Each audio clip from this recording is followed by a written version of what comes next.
If you are new to the channel, then subscribe the channel and press the bell icon for further notification. Okay student, I welcome you all to the lecture 1 of this GATE Engineering Math Probability series. So today I have taken 4 questions, question number 1, 2, 3, 4. I will be giving the link to download these questions in your description file. You download it. Okay, then let's start. Okay, so in probability, the first question is the fair coin is tossed 3 times in succession. If the first toss produced a head, if you think the first toss has already produced a head, then the probability of getting exactly 2 head in next 3. So something has already happened. Your probability is nothing but you are doing some experiment, and what is the likely outcome of that experiment they are asking. So here they have given, if the first toss produces a head, that means some portion of the experiment has already been done, and they are asking for what will be the next 2 trials. They are asking something based on next 2 trial. So they will give 3 trial. They have told you if you are 3 times they will toss, but the answer of the first one is already given. That means one thing has already occurred. So this type of probability is known as conditional probability. Conditional probability, where one thing has already occurred. So how to solve this one? This is known as probability A by B. That means the formula is probability A intersection B by probability of B. Because something has already occurred now, so the base has changed. Now the base is not open. The thing that is occurred, that becomes the base. Where B is the already happened, already occurred. And A that you need. So you have to be very careful between A and B. If you can write these two, then the answer is done. The job is done. Your 50% job is done. So B is the thing that has already occurred, and A that is you need. So let me write B. I am writing it very neat and cleanly so that you understand.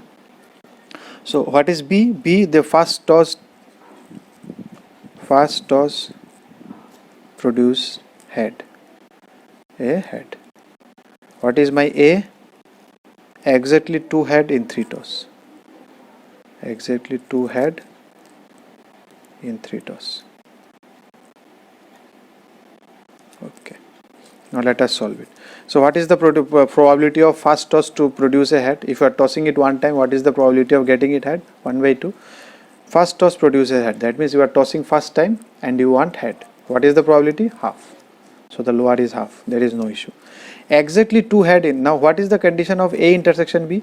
Means A also should be there, B also should be there. So if you are trialing it 3 times, if you want to get 2 times head, you can get in this way. These are the possibilities of getting 2 heads. These are the possibilities. Okay, this is the for A. A can get any 3 things, any 3 of this case. But you don't need A. You need A intersection B. Means A and B both should occur. So what is B? B is the first one should be head. So which of these 3 are first one is head? These 2. So these 2 are A intersection B. A intersection B means you always think it is AND. Whatever in maths we write in AND, in probability or in set it will go to intersection, and whatever we write OR, that will go to union. And we will learn how to calculate intersection in union later bit with algebraically. Today itself we will learn. So what is intersection? So that means AND, A and B both should occur. So how many cases are possible? 2. So if you are coining a toss 3 times, then what is the total outcome? 2 is my favorable, these 2 is my favorable. So probability is how many events are favorable divided by total. Here head is my favorable, that is only one case head out of 2 cases, because outcome can be head or tail. There are 2 outcomes, one is favorable. Here 2 is favorable. How many total outcomes are there? If you toss a coin, it is 2 times. If you toss a coin 2 times, then it is 2 to the power 4. Head, tail, tail, head, tail, tail, head, head. If you toss it 3 times, then it becomes 2 cube, 2 to the power 8, because you are tossing it 1 and 1 and 1, and will give you into operation. We will know little bit. How come 3 trial will come? First and second and third. So and means into, so it will come 8. Total 8 trials, out of which 2 are favorable. So the probability of A intersection B is 2 by 8. So the final, this one is 2 by 8, this one is half. So if you put it there, so answer is half. That is your option B. I think I will come to later. First let me go through 4. If I tell you 4 about some theory, that will be helpful for 2. So just pardon me for going to 4, but that will be helpful for you. First we will go to 4, then we will come to 3.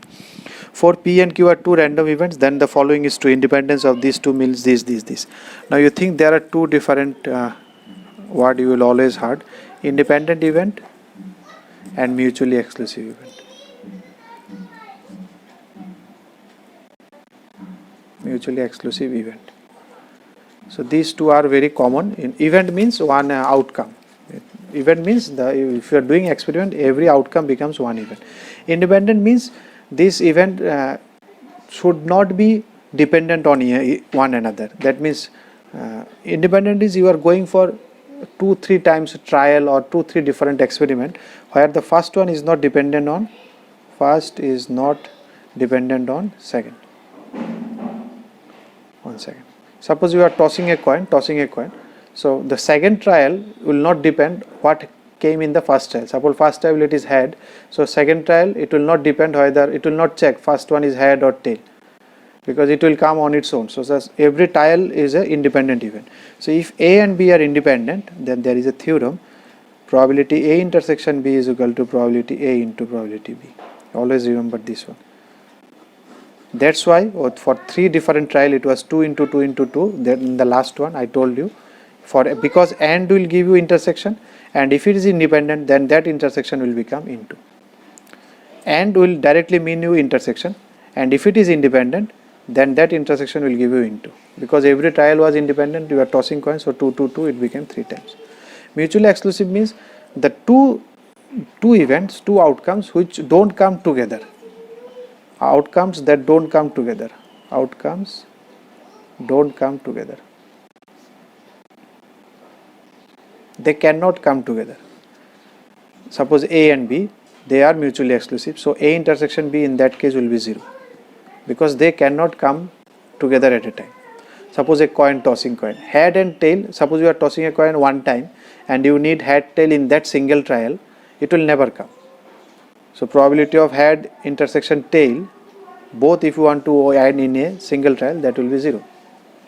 So you remember this one. If A intersection B is 0, here mutually exclusive, and here it is A into B. So there is a great formula: probability of A union B is equal to probability of A plus probability of B minus probability of A intersection B. So you can easily now apply both this theorem here. Suppose this is independent, then instead of this you can write this. If this is mutually exclusive, then it will be 0, it will be directly this. So similar, these two you can put here according to your situation. Now let us take an example which is mutually exclusive. There is some experiment which is independent but not mutually exclusive, because here we are talking about tossing coin, here also tossing coin, it can get confused. So if you take birth of a child, so every trial, every birth of a child will not depend what was the first child. The second child, whether it will be a boy or girl, it doesn't depend whether first one is boy or girl. So that's why it is independent. Okay, that's what we know. Trial is not depending on first trial. Mutually exclusive, can it be mutually exclusive? No, it is not mutually exclusive, because there can be a twins of boy and girl. So boy and girl both can take birth in a single trial. In the second birth, there can be a twins. Twins means one boy, one girl, both are occurring simultaneously. So it is not mutually exclusive. So childbirth is a good example which is independent but not mutually exclusive, because both can happen together in case of twins. So independence of, so if you see the option 4, what are the options? Now if you go to the option, independence of P and Q implies that P intersection Q is 0. So you can see, no, this is not the independence. It means P intersection B is P into B, A into B. So obviously A is wrong. So what is second one? Probability of P union Q is greater than P plus Q. You will see probability of P union B is greater than P plus Q. P and Q, you can see P plus Q is this much. So this much is greater than this, because you have to add this, then you have subtracting something than this. So that means if this is, you are subtracting something from this, that means this one is greater than this. You can think this one, probability A plus B is equal to A union B plus A intersection B. If I take these two that side, this one that side. So which one is greater, this one or this one? Obviously this one, because you are adding something, then this become equal. So A plus B is greater than or equal to, also you can say. If it is mutually exclusive, then it can be equal to, because this will be 0, then this two will be equal, or otherwise it will be always greater than this plus this. because this plus this minus something, it becomes this. So that means this plus this has something extra, that's why you have to deduct, that's why it is becoming equal. So you can think that's why it is wrong, B is wrong.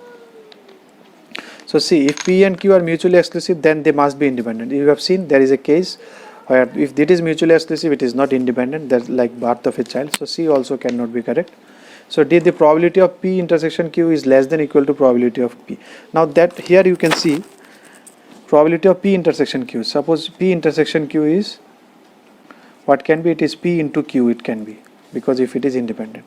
Now if you see, it is less than or equal to, if it is not independent, then also intersection of B means common area. If you see in Venn diagram, that will be better. If you see P, it is Q. So what is P intersection Q? This one. So this is always less than P. So P intersection Q is always less than P. So that will be a great way to look around this Venn diagram. So now we have idea about independent and mutual event. So now we can go to question number 2. A loaded dice has the probability distribution, 3 identical dice in the above theorem are thrown. The probability of occurrence of value 1, 5, 6 on the 3 dice is. So you are occurrence of 1, you are throwing 3 times, 3 identical, 3 different. So first one, suppose I have 3 hand, 1, 2, and then third hand I am throwing 3 different dice. So in 3 different dice is thrown, so each dice is independent of another. You can feel, because these dice will not depend on that dice will not depend on this. So this is an independent case clearly. So probability of, you need A and 5 and 6. That means probability of 1 intersection 5 intersection 6. So you know, because they are independent, so 1 into 5 into 6. So what is the chance of getting 1? They have given in the table. So from dice, normally dice, it becomes 1 by 6, 1 by 6, because they have given specifically. They have made a special dice which for 1 the probability is 1 by 4, for 5 it is 1 by 8, and for corresponding 6 it is 1 by 4. So this one is the, so you can see there is option C. So option C will be directly here, but if it is a multiple correct answer, you can check with 1 also, same as 3, 4, 5, it is 3, 4, 5. So you can, if you multiply 3, 4 and 5, you will see the answer will not come. 3 is 1 by 8, 4 is 1 by 8, and 5 is 1 by 8. So it is not equal to this, because there are 2 1 by 4 1. So you can check with B also. B will be 1 by 4, because it is 1 to 5, 1 by 8, and then 1 by 8. Again, this will not be equal to. So both are wrong. C is the, we have already got C, so C is the answer. So if you go for the third, that is the last one for today. 2 fair dice are rolled and the sum R of the numbers are turned up is considered. Probability R is greater than 6, 1 by 6. So R is the sum of that dice. So if you add 2 dice, what can be the outcome? The outcome can be sum of the 2 dice. The minimum outcome can be 2. If I write 2, what is the possibility? 1, 1. Both are 1, 1, then sum is 2. 3, how many possibilities? 1, 2, 2, 1. 4, 1, 3, 3, 1, 2, 2. 5, 1, 4. Unfortunately, you have to write it 4, 1, 2, 3, 3, 2. Let me do it up to this one. For the first option, this will be okay. So total case, how many cases will be? If you throw 2 dice, total will be, through means 1 and 1. 1 and 1, and means insert. So 6 into 6, 36 case. And the first one is probability R is greater than 6. So greater than 6 means they are asking 6. Oh, you have to go for 6 also. 1, 5, 5, 1, 2, 4, 4, 2, anything, 3, 3. So what are the cases possible of greater than 6? Total is 36. So below 6, they are asking R greater than 6. That means from 7 to 8, 7 to up to 12 it can go. 6 plus 6, 7, 8, 9, 10, 12. So instead of writing all these, what we do, we calculate how many are less than 6. How many things are less than 6? Less than or equal to. That is this. How many cases are there? 1, 2, 3, 4, 5, 6, 7, 8, 9, 10, 11, 12, 13, 14, 15. So 15 cases are there which are less than 6. So less than or equal to. So greater than will be 36 minus 15. You can also add 7, 8 because 21 by 36. So it will be 7 by 12. So what is the option? 1 by 6. So obviously A is not the correct. B, R by 3 is a, R divided by 3 is an integer. So r by 3 is an integer. So r can be 3, r can be 6, r can be 9, r can be, now you have to add all this. R can be 3 means these two cases, 1, 2, 2, 1. You know how many cases are there. R can be 6, these cases I am not writing. R can be right means 9 means 2 you cannot do, 2, 6, 2, 7 you cannot do, in dice no 7. So 3, 6, 6, 3, 4, 5, 5, 4. Do you have anything in 9 more? Then no. 4, 5, everything is gone, 6. Now for 12 only one option, 6, 6. Okay, so how many options are there? R by 3 is an integer. 1, 2, 3, 4, 5, 6, 7, 8, 9, 10, 11, 12. So 12 by 36, that is 1 by 3. Again, this is not the answer because they have given 5 by 6. So you have to go for C. What is C? The probability of R is equal to 8 such that, this is not such that, this is given. This is conditional probability, R by 4 is integer. So you have seen conditional probability, what is that? This is A, this is your B. This thing has already happened, the first question. So this is probability of A intersection B by probability of B. This dash they have given in a dash format, this format. And this means A, P, conditional probability. This is A, this you want to find, this is already occurred. So R by 4 integer means R can be 4, 8 and 12. So 4 you have already seen, there are 3 cases. In 12 only one case. So let me write the 6, 8 for 8, 6, 2, 3, 5, 5, 3, 4, 4. So total cases for B how many? 1, 3, 4, 5, 6, 7, 8, 9. So 9 cases for this one. That is 9 by 36 probability out of 36. And A intersection B. A means you want to be 8 also, you want to be, both this should be satisfied.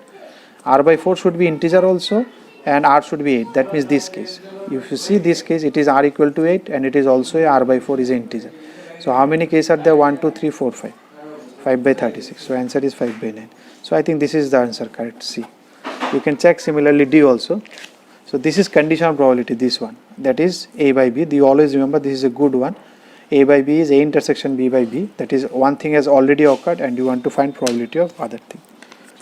Okay, that's all for today. If you like the video, then press the like button and please give your valuable comments in the comment section.